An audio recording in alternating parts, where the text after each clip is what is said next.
The men, women and children in the Calais camp were treated by the French in the UK like pawns. But these are real people fleeing war and economic devastation who were living in appalling conditions. We should take our quota of refugees, whether from the camps and elsewhere. Last year, I visited a number of refugee camps in Europe, including Lesbos, and I met with the Red Cross volunteers who were saving refugees from the sea. And they said to me that the worst thing was the children.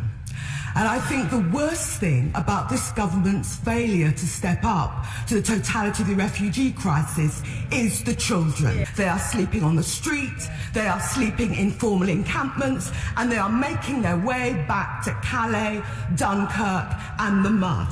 Can the Secretary of State tell me how does the UK plan to find, screen and process this 150 extra children? From which countries will the remaining 150 Dubs children be transferred from? What conversations has the Home Office had with the French, Italian and Greek governments regarding taking such a small number of children? And how does she live with herself, leaving thousands of people, leaving thousands and members opposite can jeer? How does she live with herself, leaving thousands of children subject to disease, people trafficking, squalor and hopelessness?